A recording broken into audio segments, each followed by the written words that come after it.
అలవాటుగా kinetic Honda పూలమ్మి గంప దగ్గర ఆగింది. అంతలోనే పూలెందుకు గౌతమ్ ఊళ్ళో లేడుగా అనిపించి స్కూటర్ స్టార్ట్ చేయబోతూ పూలమ్మి కళ్ళల్లో నిరాశ చూసి, గౌతమ్ లేకపోతే పూలు పెట్టుకోకూడదా? పెట్టుకోకపోయినా ప్లేట్లో పోసి డ్రాయింగ్ రూంలో పెడితే చక్కగా ఇల్లంతా వాసన వస్తుంది. పూలు కొని స్కూటర్ స్టార్ట్ చేసింది చిత్ర. మగరాయుడిలా క్రాప్ చేయించుకుని తిరిగే తాను ఇప్పుడు జుట్టు పెంచి 2 అల్లికలు అల్లి రబ్బర్ బ్యాండ్ కట్టి సన్నజాజులు మల్లెలు తురుముకుంటూ తనకే ఆశ్చర్యం అనిపించింది చిత్తకి. ఎంత మార్పు వచ్చింది గౌతమ్ సహచర్యం ఆరంభించాక. చిన్నప్పుడు తల్లి 2 జడలు వేసి పూలు పెడితేనే పీకేసేది. చేతికి గాజులు వేయించుకునేది కాదు. గౌను తొడిగితే అన్నయ్యలా ప్యాంటు షర్టు కావాలని ఏడిచేది. ఆడపిల్ల లక్షణాలే లేవే నీలో, మగరాయుడివి అనేది తల్లి. ఇంజనీరింగ్ చదువుతూ ఉండగా ఓనాడు జుట్టంతా కత్తిరించుకుని క్రాప్ చేయించుకుని ఇంటికి రాగానే తల్లి లబోదిబో అంది. తండ్రి చాలా విముఖతతో మొహం చిట్లించాడు. అలాంటి తను గౌతమ్ అన్నాడని పూలెందుకు పెట్టుకోవు? సన్నజాజులు మల్లెలు మంచి రొమాంటిక్ ఫీలింగ్ ఇస్తాయి అన్నాడు. అతని కోసం జుట్టు పెంచి పూలు పెట్టుకోవడం మొదలుపెట్టింది. అదిప్పుడు అలవాటుగా మారిపోయింది. హోండా పార్క్ చేసి అపార్ట్మెంట్ తలుపు తీస్తుంటే గౌతమ్ ఊర్లో లేడన్న భావం ఏదో రిలీఫ్ని ఇచ్చింది. అతడొస్తాడని గబగబా అలుపైన తీర్చుకోకుండా ఫ్రెష్ అయ్యి తయారవ్వక్కర్లేదు. అతడు లేడు గనక ఏం వండాలి, అతనికి ఏమి ఇష్టం అన్న ఆలోచన అక్కర్లేదు. నిన్న సాయంత్రం వండిన వంట అతను తినకుండానే తండ్రికి హార్ట్అటాక్ వచ్చిందని, ఆఫీసుకి ఫోన్ వచ్చిందని హడావిడిగా ట్రావెల్ ఏజెంట్తో టికెట్ తెప్పించుకొని బాంబే ఎక్స్ప్రెస్లో పూనా వెళ్ళిపోయాడు. ఫ్రిడ్జ్లో ఉన్నది తను తినేయొచ్చు. వంట వండక్కర్లేదు. తొందరగా పడుకుండి పోవచ్చు. బద్ధకంగా దివాన్ మీదకి హ్యాండ్ బ్యాగ్ చున్నీ విసిరేసి ఫ్రిడ్జిలో నుంచి ఫ్యాంటా తాగి టీవీ ఆన్ చేసింది. సాయంత్రం ఏం మంచి ప్రోగ్రాంలు ఉండవు. విసుగ్గా టీవీ ఆపేసి దివాన్ మీద తలగడలు అమర్చుకొని వాలింది. గౌతమ్ ఉంటే ఎంత తేడా? అతనొచ్చే లోపల గబగబా వంట చేసి స్నానం చేసి మంచి చీర కట్టుకొని సన్నజాజి పూలు పెట్టుకుని వంటంతా డైనింగ్ టేబుల్ మీద సర్దేయాలి. ఇంట్లో ఉన్నన్ని రోజులు ఇటు పుల్ల తీసి అటు పెట్టడు. తాగిన గ్లాసు కప్పు కూడా ఎక్కడివక్కడే వదిలేసేది. తల్లి కేకలేస్తే నిర్లక్ష్యంగా దులుపుకొని పోయేది. వంటింటి పని బోర్. తినడం, చదవడం, ఫ్రెండ్స్తో తిరగడం, సినిమాలు, షికార్లు. ఎంత కేర్ ఫ్రీగా తిరిగేది. రేపు పెళ్ళయి ఎలా కాపురం చేస్తుందో అనేది తల్లి కోపంగా. అందుకేగా పెళ్ళి వద్దంటున్నా. ఇల్లు, వంట, పిల్లలు బోర్. పెళ్ళెవడికి కావాలి పొగరుగా అనేది. ఇంజనీరింగ్ అయిన దగ్గర నుంచి పెళ్ళి పెళ్ళి అన్న గోల. తనకి ఎవరు సంబంధాలు చూడక్కర్లేదని అలా 10 నిమిషాలు చూసి పెళ్ళి చేసుకోనని వీళ్ళని వాళ్ళని పిలిచి పెళ్లి చూపులకు కూర్చోమంటే కూర్చోనని, తనకి ఎవరన్నా నచ్చితే మనసులు కలిస్తే ఎలాంటి వాడో స్టడీ చేసి కానీ పెళ్లి చేసుకోను అని ఖచ్చితంగా చెప్పేసింది. చెప్పి విసిగి ఊరుకున్నారు. ఎవరెలాంటి వారో నీవు 6 నెలల్లో ఏడాదిలో స్నేహం చేసినా తిరిగినా అర్థం కాదు. ఆ 3 ముళ్ళు పడి కాపురం పెడితే గానీ అసలు రంగులు బయటపడవు. పెళ్ళయ్యే వరకు అంతా మంచివారే. పెళ్ళాం కానంత వరకు ప్రతి మగాడు ఆడపిల్లని ఇంప్రెస్ చేయడానికి, చక్కగా ఉండేందుకే ప్రయత్నిస్తాడు. పెళ్ళి కాకుండా మగాడితో తిరిగి ఇష్టమైతే నచ్చితే చేసుకుంటాడు, లేకపోతే లేదు అని ఎక్స్పెరిమెంట్ చేయడానికి ఇవి విదేశాలు కావు. ఆ తర్వాత నీవు కావాలన్నా ఎవడూ చేసుకోడు అనేది తల్లి. నచ్చచెప్పలేని నిస్సహాయత కోపం తెచ్చుకుని. పోనీలే ఎవడూ చేసుకోకపోతే అలా ఇష్టపడి చేసుకునేవాడు దొరక్కపోతే అలాగే ఉండిపోతా. పెళ్ళి కాకపోతే కొంప మునగదులే. ఉడుకు రక్తం వేడిలో వాతనకి దిగేది. తల్లి తనతో వాదించలేక విరక్తిగా వెళ్ళిపోయేది. ఆఖరికి తల్లి తండ్రి తనతో వేగలేక నీ ఇష్టం వచ్చిన వాడినే చేసుకో. ఆ చేసుకోవడం ఏదో త్వరగా చెయ్యి. 25 ఏళ్ళు నిండకుండా చేసుకో. ఏ వయసుకి ఆ ముచ్చట. అసలు ఆలస్యమైతే అన్ని ప్రాబ్లమ్సే. నచ్చినవాడు దొరికితే చెప్తాలేండి అనేది నిర్లక్ష్యంగా. వైజాగ్లో గీతంలో కంప్యూటర్ ఇంజనీరింగ్ అయ్యాక మంచి జీతంతో హైదరాబాద్లో ఒక కంపెనీలో ఉద్యోగం వచ్చింది. ఉమెన్స్ హాస్టల్లో ఉండేది. ఉద్యోగంలో చేరిన 6 నెలలకి నచ్చినవాడు, మెచ్చినవాడు దొరికాడు. ఏదో ప్రాజెక్ట్ వర్క్ కోసం బొంబాయి నుంచి వచ్చిన గౌతమ్‌తో పరిచయం. ఇద్దరూ కలిసి చేయాల్సిన ఆ ప్రాజెక్ట్ 2 నెలల్లో పరిచయం స్నేహంగా మారింది. అతని ఐఐటీ తెలివి, కార్యదక్షత, ఆకర్షించగలిగే అతని హావభావాలు, మాటలు, అతని సెన్స్ ఆఫ్ హ్యూమర్ ఇద్దరివి ఒకటైన అభిరుచులు. ఇవన్నీ అతని పట్ల ఆకర్షణని మరింత పెంచాయి. దగ్గరయ్యారు. మనసులు కలిశాయి. హోటళ్ళు, డిన్నర్లు, షికార్లు, సినిమాలు, లేట్ నైట్ డాబా డిన్నర్లు. ఈలోగా అతన్ని బొంబాయి ఆఫీస్ నుంచి హైదరాబాద్ బ్రాంచ్ వర్క్ చూడమని ట్రాన్స్ఫర్ చేసి తామిద్దరూ మరింత దగ్గర కావడానికి దోహదం చేసింది. గౌతమ్‌తో విహారాలకి అడ్డు వస్తుందని ఉమెన్స్ హాస్టల్ వదిలి సింగిల్ బెడ్రూమ్ ఇల్లు అద్దెకు తీసుకుంది. స్వేచ్ఛ ఎక్కువయి దగ్గరితనం ఇంకా ఎక్కువయింది. సాయంత్రాలు వచ్చిపోవడం, ఇంట్లో ఇద్దరూ సరదాగా వండుకు తినడం, అప్పుడప్పుడు రాత్రి కబుర్లు చెప్పుకుంటూ ఉండిపోయే వరకు ఇద్దరి సాన్నిహిత్యం చేరుకుంది. అంతవరకు స్నేహితుడితో రూమ్ షేర్ చేసుకున్న గౌతమ్ డైరెక్ట్‌గా తన ఇంటికి మకాం మార్చేశాడు. లివింగ్ టుగెదర్ కాన్సెప్ట్ మొదలయ్యింది. ఓ 6 నెలలు ఇద్దరికిద్దరు చుట్టూ ప్రపంచముందన్న విషయమే మరిచిపోయారు. సంఘం, లోకులు అన్న పదాలనేవి ఉంటాయని తెలియనట్టు, నియమాలు, కట్టుబాట్లేవీ లేనట్టు విచ్చలవిడితనం, అదో రకం ధైర్యం, తెగువనిచ్చింది ఆ ప్రేమమైకం. ఏం రోజులవి, ఏం రాత్రులవి, ఎన్ని వెన్నెల రాత్రులు బాల్కనీలో వెన్నెల నీడలో పరుపేసుకొని పక్క మీద మల్లెలు జల్లుకొని అగరొత్తులు వెలిగించి పక్కన టేప్ రికార్డర్ మందసాయిలో గజల్స్ వినిపిస్తుంటే ఒకరి చేతిలో ఒకరు ఒదిగి విని మైమరచి శారీరక కోరికని మించిన ఓ రసానుభూతి ఇద్దరిని శారీరకంగా ప్రేమానుభూతి వశం చేసుకొని అది చాలా సహజంగా శారీరకంగా మారి అనిర్వచనీయ భావోద్వేగం చుట్టుముట్టి అతను అలసిపోతే తన పమిట చెంగుతో అతని చెమట తుడిచి ప్రేమగా పసివాడిలా అక్కున చేర్చుకొని తను చెమటతో తడిసిన తన ముంగురులు సవరిస్తూ అతను. స్త్రీ పురుషుల మధ్య ప్రేమ ఉంటే సెక్స్ కేవలం వాంఛగా కాక ఓ అపురూప అనుభూతిని ఇస్తుందన్న సత్యం తెలుసుకున్న వైనం. నైట్ గౌనొద్దు, పల్చగా ఒళ్ళంతా బురకా వేసుకున్నట్టు ఏం బాగుంటుంది? చీరలో ఉన్న శృంగారం దేంట్లో ఉంటుంది? చీరకి జాకెట్కి మధ్య ఉన్న నడుం వంపు మగాళ్ళని ఎంత కవ్విస్తుందో నీకేం తెలుసు అంటూ ఆ ఖాళీ జాగాలో పియానో వాయించినట్లు అతని వేళ్ళ కదలికలు తనలో ఎన్ని ప్రకంపనలు కలిగించేవో. కుదులు విరబోసి నక్షత్రాల్లాగా అక్కడక్కడ మల్లెలు అమర్చి నీలాకాశంలో తారలనడం. పాతకాలంలో శోభనం గదిలో మిఠాయిలు ఎందుకు పెడతారో అర్థమయినట్టు అర్ధరాత్రి అలసిపోయాను, ఆకలేస్తుంది, తినడానికి ఏమన్నా ఉందా అని పసిపిల్లలా అడిగితే మొదటిసారి ఇల్లంతా వెతికి బిస్కెట్ ప్యాకెట్లు తెచ్చుకొని ఇద్దరూ తినడం. అప్పటినుంచి ఏదో ఒక స్వీట్ ఫ్రిడ్జ్లో ఎప్పుడూ ఉంచేది. ఎండాకాలమైతే ఐస్ క్రీం. అర్ధరాత్రి అవి తింటూ ఎడతెగని కబుర్లు చెప్పుకుంటూ 2-3 గంటలకి ఒకరి చేతుల్లో ఒకరు నిద్రపోవడం. తెల్లారి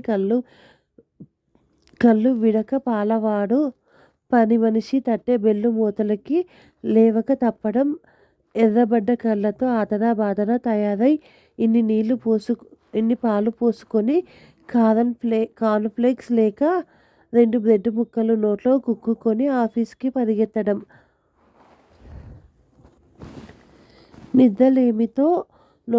నిద్రలేమితో బద్ధకంగా నిస్తేజంగా తప్పని డ్యూటీ చేయడం. మళ్ళీ ఇంటికొచ్చి అతనొచ్చేలోగా జిడ్డు మొహం అతనికి కనపడకూడదని ఫ్రెష్‌గా ఉండాలనుకొని ఉడుకులం నీళ్ళల్లో వేసుకొని స్నానం చేయించి చక్కని పల్చటి కోటా చీర కట్టుకొని జాజులు తురుముకొని టీ పెడుతూ ఉండగా అతనొచ్చేస్తే ఇద్దరూ కలిసి బాల్కనీలో ఆ రోజు ఆఫీస్ ముచ్చట్లు చర్చించుకుంటూ టీ తాగడం. తర్వాత ఇద్దరూ కలిసి సరదాగా వంట చేసుకోవడం. అతడు కూరలు తరుగుతుంటే తను కుక్కర్ పెట్టేది. తను పోపులు వేస్తుంటే అతడు టేబుల్ సర్దడం. వంటలో ఓనమాలు రాని తను అతని కోసం ఆఫీసులో పెళ్ళైన కొలీగ్స్‌నడిగి అతనికి ఇష్టమైనవన్నీ చేసి పెట్టాలని తాపత్రయపడడం. వంటల పుస్తకం కొని వచ్చిరాని వంటలు చేస్తూ నీరు కారే వంట జోకులేసుకుంటూ తినడం. తినడం సాధారణం కాదు. చెప్పి మెప్పించాలనే మనసు ముఖ్యం అనే గౌతమ్ పెద్ద మనసుని చూసి మురిసిపోవడం. అలా అనే అతన్ని మెప్పించాలని వంట నేర్చుకొని 3 నెలల్లో ప్రావీణ్యం సంపాదించడం. వంట బోర్ అనే తను ఎంత మారింది. ఇంట్లో చిన్న మాట ఎవరన్నా అంటే పౌరుషంతో ఎగిరే తను ఇన్‌ఫ్లూయెన్స్ గౌతమ్ ఇన్‌ఫ్లూయెన్స్‌తో ఎంత మైల్డ్‌గా, మెచ్యూరిటీగా మారింది. ఏదన్నా విషయం సీరియస్‌గా తీసుకొని వెంటనే రియాక్ట్ కాకుండా చల్లపడ్డాగా ఆలోచించాలని ఎన్నెన్ని విషయాలు చెప్పి ఒప్పించి క్రమంగా తనలో మార్పు తెచ్చాడు. సెన్స్ ఆఫ్ హ్యూమర్ అంటే ఏమిటో అతని దగ్గరే తెలుసుకుంది. తన అదృష్టం కొద్దీ గౌతమ్ లాంటి ఇంటలెక్చువల్ సహచర్యం దొరికిందని పొంగిపోయేది. టోటల్‌గా సరెండర్ అయిపోయింది. కట్టుకున్న భార్య కన్నా మిన్నగా అతని బట్టలు కూడా ఉతకడానికి చిన్నపాటి అభ్యంతరం లేకుండా చేసేది. గౌతమ్‌ని ఎలా మెప్పించడమా అన్నదే ధ్యేయం అన్నట్టు ఉండేది. అలాంటి రోజుల్లో ఓ తెల్లారి 7 గంటలకి అప్పుడే లేచి బద్ధకంగా నైట్ డ్రెస్సుల్లో కాఫీలు తాగుతూ పేపర్లు చదువుతూ ఉంటే డోర్ బెల్ వినిపించి పనిమనిషి అనుకొని తీసే ఉంది అని చిత్తబద్ధకంగా తలుపు తీసుకొని వచ్చిన ఇద్దరిని చూసి బద్ధకం ఎగిరిపోయినట్టు ఒక్క ఉదుటిన లేచి నిలబడ్డారు ఇద్దరు. మీరా అని మాత్రం అనగలిగింది. షర్టు లేకుండా ఉత్తి పైజామాతో ఉన్న గౌతమ్ గాబరాగా లేచి బెడ్రూమ్లోకి వెళ్ళి షర్ట్ వేసుకొని వచ్చారు. తల్లి చేతిలో షోల్డర్ బ్యాగ్ అందుకుంటూ బెడ్రూమ్లో పెట్టి వచ్చి స్టవ్ మీద నీళ్లు పెట్టింది. మొహాలు కడుక్కున్నారా? కాఫీ ఇవ్వనా? మామూలుగా అంది. కాఫీ సరే. అతనెవరు? రెట్టించింది సావిత్రి. ఈసారి కాస్త నిలదొక్కుకొని నిర్లక్ష్యంగా చూస్తూ చెప్పాగా మా కొలీగ్ అని. ఇక్కడే ఉంటాడా ఆ కొలీగ్? మా ఇంట్లోనే ఉంటాడా? ఈ ఇంట్లోనే ఉంటాడా? శ్రీహరి కళ్ళు తీక్షణంగా ఉన్న మాట వ్యంగ్యంగా ఉంది. నీవిక్కడ వెలగబెడుతున్న వ్యవహారం తెలిసి వచ్చాం. విన్నది అబద్ధం కాదని చూడగానే తెలిసింది. సావిత్రి తీక్షణంగా అంది. చిత్త జవాబియ్యలేదు. మీ మామయ్య కృష్ణ ఆఫీస్ పని మీద ఈ ఊరొచ్చి నిన్ను చూద్దామని ఉమెన్స్ హాస్టల్కి వెళితే నీవక్కడ లేవని, మారిపోయావని మీ అపార్ట్మెంట్ అడ్రస్ ఇచ్చారట. ఇక్కడికి వస్తే నీవింట్లో లేవట. నీవు ఎవరో మగ అబ్బాయి కలిసి ఉంటున్నారని మొదట పెళ్లి కాలేదంది. ఆ అబ్బాయి మొదట్లో వచ్చిపోయేవాడు. ఇప్పుడు ఏకంగా ఇంట్లో ఉంటున్నాడు అని బిల్డింగ్ సెక్రటరీ చెప్పారట. ఇదేం పద్ధతండి? పెళ్లి కావాల్సిన పిల్ల, మర్యాదస్తులుండే అపార్ట్మెంట్స్. మాకు ఆడపిల్లలున్నారు. మీరు చూస్తే అయినింటి వాళ్ళలా ఉన్నారు. మీ అమ్మాయికి చెప్పండి. లేదంటే మేమే ఇంటి ఓనర్కి కంప్లైంట్ ఇవ్వాలనుకుంటున్నాం అన్నాడట మర్యాదగా. చాచా చదివించి ఉద్యోగం చేసుకోమంటే ఇంత బరి తెగింపా? ఇదేం ఫాదర్ని అనుకుంటున్నావా? లివింగ్ టుగెదర్ చేస్తుంటే జనం ఊరుకోవడానికి మీ మామయ్య చెప్తుంటే తలెత్తుకోలేకపోయాం. ఎవరన్నా ఏమన్నా అనుకుంటారన్న భయం లేకుండా ఇంత తెగింపా? శ్రీహరి మొహం కోపం అవమానంతో ఎర్రబడింది. చేసిన గదికార్యం చాలు. జరిగిందేంటో జరిగింది. ఇప్పటికైనా పెళ్లి చేసుకోండి. 6 నెలలు కలిసి ఉన్నారుగా. ఇద్దరికీ ఒకరి గురించి ఒకరికి తెలిసిందిగా. ఇంక చేసుకోవచ్చుగా సావిత్రి రాజీ ధోరణిలో అంది. ఏమో ఇంకా ఆ విషయం నేను ఆలోచించలేదు. మేమిద్దరం పెళ్లి విషయం అనుకోలేదు. చిత్త పెడసరంగా అంది. అనుకోకపోతే ఇప్పుడు అనుకోండి. చేసుకునే ఉద్యోగం లేకపోతే జరిగింది చాలు. నలుగురు నోళ్లలో పడింది చాలు. ఇవన్నీ కట్టి పెట్టి ఇంకా నిన్ను చదివించి ఉద్యోగానికి పంపడం మా తప్పయిందని మేం బాధపడే స్థితికి తీసుకురాకు శ్రీహరి కఠినంగా అన్నాడు. చిత్త తండ్రి చూపుల నుంచి తప్పించుకొని అమ్మ నేను ఆఫీస్కి వెళ్ళాలి. ఫ్రిడ్జ్లో పాలు, పెరుగు, కూరలు ఉన్నాయి. వంటింట్లో అన్నీ ఉన్నాయి. ఏం కావాలో చేసుకో. టవలు పట్టుకొని స్నానానికి బయలుదేరింది. ఈ రోజుకి సెలవు పెట్టు. ఆ అబ్బాయిని రమ్మను. మనం మాట్లాడాలి. ఇప్పటికిప్పుడు సెలవంటే కుదరదు. సాయంత్రం మాట్లాడొచ్చు. అప్పటికి తప్పించుకుంది. ఆఫీస్కెళ్ళగానే గౌతమ్ ఫోన్ చేశాడు. My God! అలా మీ వాళ్ళు హఠాత్తుగా వచ్చేసరికి గాబరా పడ్డాను. ఉన్నారా ఇంకా? తల వాచేట్లుగా చివాట్లు పెట్టారు. సాయంత్రం నీ తల వాయగొట్టడానికి పిలుస్తున్నారు. చిత్త చిలిపిగా అంది. అలా పారిపోయావేమిటి? బట్టలైనా లేకుండా ఎలా మేనేజ్ చేశావు? ఎక్కడున్నావు ఇప్పుడు? అడిగింది. కుమార్ రూముకెళ్ళాను. వాడి బట్టలు తొడుక్కొనే ఆఫీస్కెళ్ళాలి. నా బట్టలు, షేవింగ్ కిట్ అన్నీ తీసుకురావాల్సింది నీవు. ఎందుకంత భయం? సాయంత్రం ఇంటికి రా. అంతా తెలిసాక భయపడ్డానికి ఏముంది? We will be faced face them ఎప్పటికైనా తప్పదుగా. వద్దు బాబు, నాకు ఎమర్జెంట్గా ఉంటుంది. వాళ్ళు వెళ్ళాక ఫోన్ చెయ్యి. ఏయ్, డోంట్ బీ స్టూపిడ్. పిరికివానిలా పారిపోవద్దు. సాయంత్రం రా, చూద్దాం అంటూ ఫోన్ పెట్టేశాడు. సాయంత్రం గౌతమ్ వస్తాడనుకుంది, రాలేదు. ఇలా మాట్లాడడానికి రమ్మంటే రానివాడు నిన్ను పెళ్లాడతాడా అని తల్లిదండ్రులు ఇద్దరూ దుయ్యపట్టారు. ఇద్దరూ కలిసి హితోపదేశాలు చేశారు. పెళ్లి బంధం లేని ఏ స్త్రీ పురుషుల బంధం నిలవదని ఊదరగొట్టి చెప్పారు. చూడు చిత్ర, మన పెద్దవాళ్ళు వెర్రివాజమ్మలయ్యి ఆలోచన లేక వివాహ వ్యవస్థ ఏర్పరచలేదు. అనాది మానవుని కాలంలో వివాహ వ్యవస్థ ఏర్పడక ముందు ఒక పురుషునికి ఒక స్త్రీ అన్నది ఎందుకు ఏర్పరిచారు? పురుషులంతా తమకి నచ్చిన స్త్రీలని పీడించుకు తిని వారి అవసరాలకి వాడేసుకుని వదిలేయడం, ఆ స్త్రీ నిస్సహాయంగా పురుషునికి లొంగిపోవడం, వారి అవసరం తీరాక ఏ పురుషుడు ఆమెని పట్టించుకోకపోతే తన పోషణ తనే చూసుకోవడం, గర్భం దాలిస్తే తండ్రెవరో తెలియని స్థితి. అలా పుట్టిన బిడ్డ ఎవరికీ చెందక ఆ బిడ్డ పోషణ భారం, ఆ కష్టం అంతా స్త్రీ ఒకటే భరించాల్సి రావడం చూసి పెద్దలంతా ఆలోచించి పశుపక్షాదులు సైతం జత కట్టిన దగ్గర నుంచి రెండు కలిసి పుల్లలేని గూడు కట్టుకొని ఆడపక్షి గూడు పొదుగుతుంటే మగపక్షి ఆహారం అందించడం, పిల్లలయ్యాక ఆడ మగ పక్షులు జంతువులు రెండూ కలిసి పిల్లల్ని సాకి పెద్ద చేసి అవి ఎగిరే వరకు ఉండి తమ బాధ్యత నెరవేర్చడం చూసి వాటి నుంచి పాఠం నేర్చుకొని ఒక పురుషునికి ఒక స్త్రీ సూత్రం ఏర్పరచుకొని పిల్లల బాధ్యత ఆ ఇద్దరిది అన్న నిర్ణయానికి వచ్చి ఉంటారు. ఇద్దరూ కలిసి పిల్లల్ని సాకడంతో ఆరంభమై కాలక్రమేణా వివాహ వ్యవస్థ ఆరంభమై ఉండొచ్చు. పురుషుడు బాధ్యతాయుతంగా ప్రవర్తించడానికి వివాహ వ్యవస్థ ఏర్పడింది. ఏ పురుషుడు వివాహ బంధం లేనిదే స్త్రీ బాధ్యత తీసుకోడు. వివాహ బంధం లేకుండా ఏ స్త్రీ పురుష బంధం ఎన్నాళ్ళో నిలబడదు. అనుభవించడానికి ముందుకు వచ్చే మొగాడు నీ బరువు బాధ్యతలు మోయడానికి అంగీకరిస్తాడా? రేపొద్దున నీకు కడుపు వస్తే తనే ఆ బిడ్డకి తండ్రినని అందరి ఎదుట అంగీకరించే బాధ్యత వహిస్తాడా? అలాంటి తండ్రి ఎవరో తెలియని పిల్లలని ఏమంటారో తెలుసా? Bastard children. చిత్ర, సమాజంలో బతుకుతున్నప్పుడు సమాజానికి కొన్ని కట్టుబాట్లు ఉంటాయి. అవి అతిక్రమిస్తే ఏ సభ్య సమాజం ఊరుకోదు. మా ఇష్టం అనడానికి అడవి కాదు. చిత్ర, అతను నీకిష్టమైతే పెళ్లి చేసుకో. మాకేం అభ్యంతరం లేదు. నీకు నచ్చిన వాడిని చేసుకో. మా అంగీకారం ఉంటుంది. అంతేగాని ఇలా విచ్చలవిడితనం ఎవరూ అంగీకరించరు. Before it is too late. త్వరగా ఓ నిర్ణయానికి రా. శ్రీహరి చాలా శాంతయుతంగానే చెప్పదలిచిందంతా గట్టిగా చెప్పాడు. చిత్ర, నీవు చేసిన ఈ పనితో ఇంక మేం నీకు పెళ్లి సంబంధాలు చూసే స్థితి లేదు. ఏ తల్లి తండ్రి పెళ్లి కాక ముందు కాపురాలు వెలిగించిన పిల్లని కోడలిగా చేసుకోవడానికి ఇష్టపడదు. ఇంక ఎవరిని చేసుకుంటావో నీవే చేసుకోవాలి. ఈ మగాళ్ళ సంగతి నీకు పూర్తిగా తెలియదు.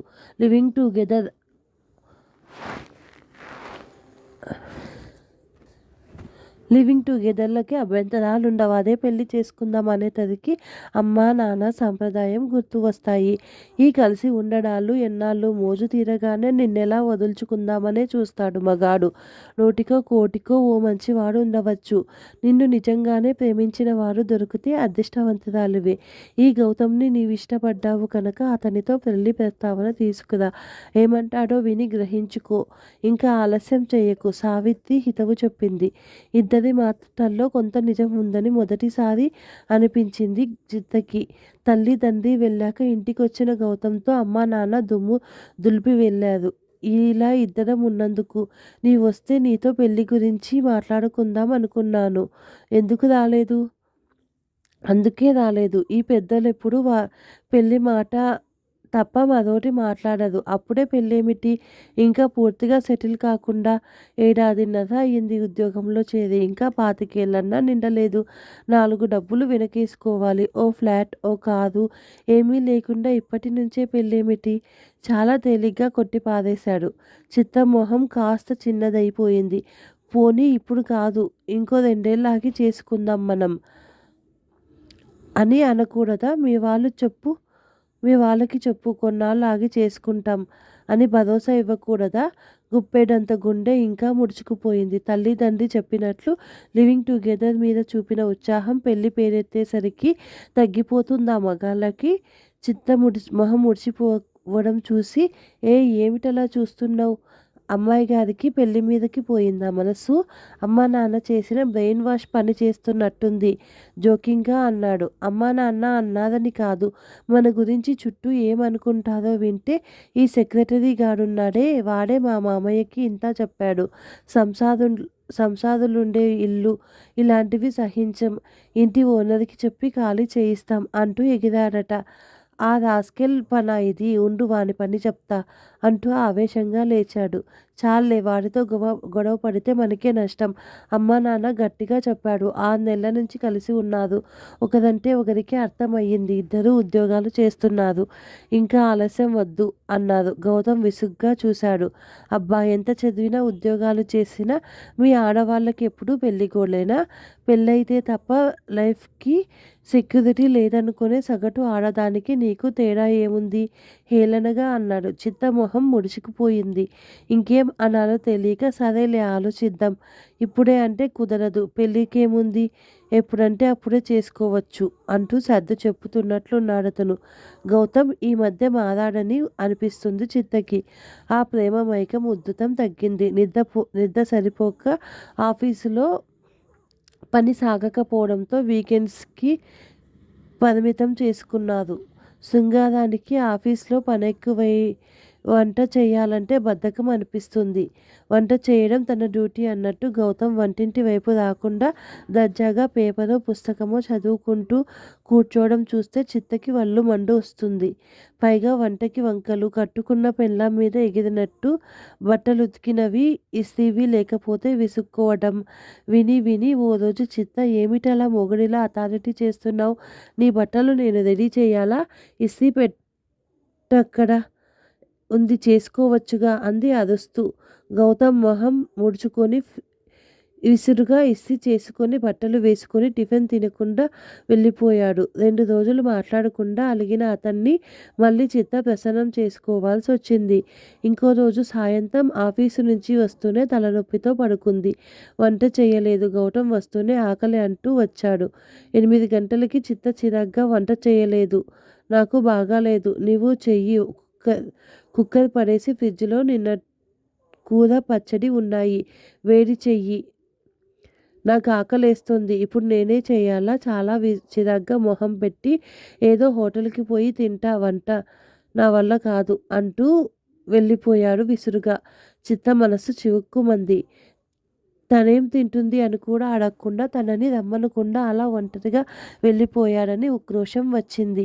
1 గంటన్నర తర్వాత చేతిలో దోశ పట్లం పట్టుకొని వచ్చాడు. ఇదిగో నీకోసం దోశ తెచ్చాను అన్నాడు. చిత్త చురచురా చూసింది. తనక్కడ శుభ్రంగా కావాల్సినవన్నీ తిని వచ్చాడు. పోనీ తను ఇంటికి వచ్చి తెచ్చుకుంటే ఇద్దరూ కలిసి తినేవారుగా. ఆ మాట పైనికి అనకుండా ఉండలేకపోయింది. ఆకలి చల్లారిన గౌతమ్ తేలిగ్గా నవ్వేస్తూ, దోశ చల్లారిపోతే బాగుండదని తినేసి నీకు తెచ్చాను, దానికే ఇంత కోపమా అన్నాడు. చిన్న తగువులు, అలకలు ఎక్కువయ్యాయి. ఒకరినొకరు ఆకర్షించుకోవాలి, ఇంప్రెస్ చేయాలన్న ఆరాటం తగ్గింది. పెళ్ళైన కొత్త జంట పాతపడి సంసారం సాగిస్తున్న దంపతుల్లా తయారైంది. గౌతమ్ విసుక్కున్నా, కోప్పడ్డా కట్టుకున్న పెళ్ళాం అనుకుంటున్నాడు అనిపించేది చిత్తకి. చిత్త దెబ్బలాట పెట్టుకొని అలిగితే ఈవిడ అలకలు తీర్చడానికి కట్టుకున్న మొగుడినా అనిపిస్తూ ఉంది గౌతమ్కి. ఒకరిలో మరొకరికి తెగువ లొసుగులు ఎక్కువ కనిపిస్తున్నాయి. మైనస్ పాయింట్లు, వీక్ పాయింట్లు బయటపడుతున్నాయి. కానీ ఇద్దరికిద్దరు బయటపడకుండా ఇదేనా నీ ప్రేమ అని రెండో వారు నెపం చేసే అవకాశం ఇవ్వకుండా గంభనంగా ఉన్నారు. ఆ రోజు గౌతమ్ ఆఫీసుకి అతని తండ్రికి హార్ట్అటాక్ వచ్చిందని ఫోను రాగానే బయలుదేరి వెళ్ళాడు. ఈరోజు తీరిగ్గా వెనక్కి తిరిగి చూసుకుంటుంది చిత్త. ఇద్దరి సహచర్యం ఆరంభమై 1 ఏడాది దాటింది. ఇంకా సాగకుండా గౌతమ్ని ఖచ్చితంగా పెళ్లి గురించి అడగాలి. తల్లి తండ్రి ఆదివారం ఫోనులో అరగంట ఇదే విషయంపై ఒత్తిడి తెస్తున్నారు. వాళ్ళు అడిగారనే కాక తనకి ఈ మధ్య గౌతమ్ వ్యవహారం తేల్చుకోవాలనిపిస్తుంది. చిత్త అతను రాగానే మాట్లాడాలని నిర్ణయించుకుంది. గౌతమ్ రావడమే చిరాగ్గా వచ్చాడు. ఎలా ఉంది మీ డాడీకి? చిత్త అతని చేతిలో షోల్డర్ బ్యాగ్ అందుకొని అడిగింది. హార్ట్అటాక్ లేదు, ఏం లేదు. Same old story. మన సంగతి తెలిసి తిట్టడానికి పిలిచారు. నీవసలు మా నాన్నగారి అడ్రస్ మీ వాళ్ళకి ఎందుకు చెప్పావు? చిత్త మీద ఎగిరాడు. నేనేం అడ్రస్ ఇవ్వలేదు. మీ నాన్నగారు ఎవరు, ఎక్కడ పనిచేస్తారు అని క్యాజువల్గా అడిగితే పూనాలో మీ నాన్నగారు పనిచేసే కంపెనీ పేరు చెప్పాను. ఇంకేం, ఆ కంపెనీలో టాప్ పొజిషన్లో ఉన్న ఆయన్ని పట్టుకోవడం ఏం పెద్ద కష్టం. ఫోన్ చేసి మన సంగతి చెప్పి మీ అబ్బాయికి మా అబ్బాయికి పెళ్లి జరిపించాలి త్వరలో అన్నారట. సోఫాలో కూర్చొని షూస్ లేస్ లిప్పుతూ అన్నాడు. పోనీ చేసేసుకుందామా? అటు ఇటు అంత గొడవ చేస్తున్నారు. వెనుక నుంచి అతని భుజాల చుట్టూ చెయ్యి వేసి తలకి తల అనిపించి ఆనించి గోముగా అడిగింది. గౌతమ్ చిరాగ్గా చెయ్యి తీసేసి స్టూపిడ్. చేసుకోమంది నిన్ను కాదు, వాళ్ళు చూపించిన మహారాష్ట్ర అమ్మాయిని అన్నాడు. చిత్రమొహం కల తప్పింది. నీవేమన్నావు? సూటిగా చూసి అడిగింది. గౌతమ్ చూపు తప్పించాడు. ఏమంటాను? నా మాట వాళ్ళు అసలు వినిపించుకోవట్లేదు. వాళ్ళు ఖచ్చితంగా చెప్పేశారు. పెళ్లి కాకుండా కాపురాలు చేసే పిల్లని చచ్చినా కోడలుగా అంగీకరించమంటున్నారు. పెళ్లికి చూడాల్సింది, నచ్చాల్సింది అందాలు ఒకటే కాదు, అమ్మాయి అబ్బాయిలే కాదు, సంప్రదాయాలు ఇటు అటు కుటుంబాలు చూడాలట. పెళ్లి కాకుండా మగపిల్లలతో కాపురం వెలగబెట్టే అమ్మాయి పెళ్లి తర్వాత సవ్యంగా కాపురం చెయ్యడట. చిత్త నల్లబడిన మొహంతో కింద పెదవి కొరుకుతూ, మరి నీవు చెప్పలేదా మనం ప్రేమించుకుంటున్నామని, పెళ్లి చేసుకుంటామని? నే చెప్పకముందే వాళ్ళకి తెలిసిందిగా. ఆ అమ్మాయిని నిజంగా నీవిష్టపడితే ముందుగా చెప్పాల్సింది. ఆ అమ్మాయి ఇలా నీతో కాపురం వెలిగించే ముందే నిన్ను పెళ్లి చేసుకోమని అడిగి ఉంటే అలాంటి అమ్మాయిని కోడలుగా అంగీకరించడానికి మాకేం అభ్యంతరం ఉండేది కాదు. ఆడపిల్ల అంత తెగించి బరి తెగింపుగా పెళ్లి ప్రసక్తి లేకుండా నీతో ఏడాదిగా ఉందంటే ఆ అమ్మాయి క్యారెక్టర్ ఎలాంటిదో తెలుస్తుంది. అలాంటి పిల్లనా నీవు పెళ్లి చేసుకునేది అంటూ దులిపి పారేశారు. చిత్రమొహం నల్లబడింది. అలా అంటుంటే వింటూ ఊరుకున్నావన్నమాట? ఉక్రోషంగా అంది. ఏం చెయ్యను? అసలు వాళ్ళు నాకు మాట్లాడే అవకాశం ఇవ్వట్లేదు. వాళ్ళకి సంప్రదాయం, కుటుంబం ముఖ్యం. అలాంటి మంచి పిల్లని వాళ్ళు చూసి వచ్చారట. మహారాష్ట్ర బ్రాహ్మణ అమ్మాయినే చేసుకోవాలన్నారు. తల్లిదండ్రులు కావాలంటే ఆ అమ్మాయిని చేసుకోవాలన్నారు. అలా మాట వినకపోతే వాళ్ళకి నాకు సంబంధం ఉండదు, ఆస్తి మొత్తం అనాథాశ్రమానికి రాసి పారేస్తాం అని బెదిరించారు. చిత్త విచిత్రంగా చూసింది. ఆ బెదిరింపుకి లొంగిపోతావా? ఆల్రెడీ లొంగిపోయావా? గౌతమ్ మొహంలో హావభావాలు వెతుకుతూ అంది. గౌతమ్ తలదించుకున్నాడు. చిత్త, మనం ఎంత ప్రేమించుకున్నా తల్లిదండ్రులని కాదని పెళ్లి చేసుకుంటే భవిష్యత్తులో సుఖంగా ఉండగలమా? నేనొక్కడినే మా వాళ్ళకి. మా అమ్మ ఎంత ఏడ్చిందో. అలా వాళ్ళని బాధపెట్టి మనం హాయిగా ఉండగలమా అనిపించింది ఆలోచిస్తే. చిత్తకి కోపం నషాలానికి అంటింది. అవును పాపం, తల్లి తండ్రి నీకే ఉన్నారు. అయినా ఓ ఆడపిల్ల కోసం ₹1,00,00,000 ఆస్తి వదులుకుంటారా మీ వాళ్ళు, మీ మగవాళ్ళు? ఆ మరాఠీ అమ్మాయి నాకంటే బాగున్నట్టుంది. అంచేత నీకు తల్లి తండ్రి మీద భక్తి ఎక్కువైపోయింది పాపం వ్యంగ్యంగా అంది. గౌతమ్ కళ్ళు వార్చుకున్నాడు. చిత్త అతని మొహంలో భావాలు వెతుకుతూ 2 నిమిషాలు చూసి అతను మాట్లాడకపోవడం చూసి గిర్రున తిరిగి బెడ్రూమ్లోకి వెళ్ళి అతని బట్టలు, సామాన్లు సూట్ కేసులో షోల్డర్ బ్యాగుతో సహా పడేసి తీసుకొచ్చి వీధిలో తలుపు తీసి బయట పడేసి ఇంక వెళ్ళొచ్చు అన్నట్టు కడుపు మండుతుండగా కళ్ళతో నడుం మీద చేతులు పెట్టి నించుంది. గౌతమ్ నల్లబడ్డ మొహంతో ఏదో చెప్పబోతే చేత్తో వారించింది. ఇప్పటికే తన ప్రేమ, ఎమోషన్స్, శక్తి, డబ్బు అన్నీ చాలా ఖర్చు పెట్టింది. ఇంకో మాట కూడా మాట్లాడి తన ఎనర్జీ, ఎమోషన్స్, ప్రేమని వృధాపరచుకోలేదు చిత్త. Thank you for watching. ఈ కథ నచ్చినట్టయితే లైక్ చేయండి, షేర్ చేయండి, సబ్స్క్రైబ్ చేయండి. Thank you.